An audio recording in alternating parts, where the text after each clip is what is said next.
this is the best-selling clear case on Amazon. And after using it for a while, it is clear to me why this clear case is clearly so popular.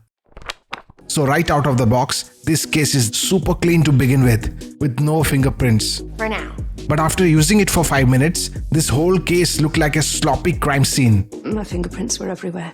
Having said that, this case is nice and soft to touch and feels amazing in hand. On the flip side though, if my hands are wet or sweaty, this case starts to slip. On top of that, the first thing you will notice about this case is that there is no MagSafe ring. And you guessed it right, it's not MagSafe compatible. But don't you worry, later in this video, I'll show you how you can still make it MagSafe compatible. Having said that, this case is extremely light and doesn't add any bulk to my iPhone. Coming onto the case itself, it's dual layered, made out of TPU and polycarbonate. As a result, the back of this case is stiffer and more firmer. But my biggest problem with clear cases is that they become yellow over time, like this. But then Spigen says that they have added some blue resin to it so that this clear case don't become yellow after a couple of months of use. But the best thing about this case is that it has some decent drop protection. Normally clear cases suck in this category, but this case has something called air cushion technology, which incorporates 4 tiny dents inside the case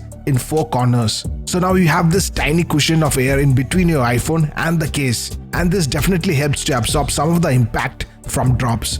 By the way, you have this raised ridge all around the front of the case, which adds an element of protection for the screen. Additionally, the camera module at the back is also encased by a similar but more prominent ridge, which again helps in terms of keeping the cameras safe from drops. But having said that, this bold ridge around the camera module means there will be definitely some table wobble. And to counteract that, Spigen has added these tiny legs at the end of the 3 corners. So does it help with table wobble? Yes, kinda. It does reduce it, but it doesn't totally eliminate it. Having said that, the buttons on this case is nice and clicky. And coming to the cutouts, the mute cutout is wide and accessible to fingers of any shape and size. By the way, the lightning cutout is wide enough for any lightning cable, whether it's Apple's own lightning cable or any third party. Now let's talk MagSafe. As I mentioned earlier, this case doesn't have any MagSafe ring at the back, but that didn't stop me from wirelessly charging my iPhone.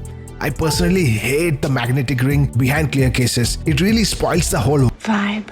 But down the road, if you want to purchase a MagSafe battery pack or any other MagSafe accessories, then the chances are they simply won't stick. So I found a workaround. I got this ESR universal ring from Amazon and slapped it right on the back of the case, and boom, it's now totally MagSafe compatible. By the way, if you don't want to go through this trouble and get a MagSafe compatible case instead, then check out this video and I'll see you there.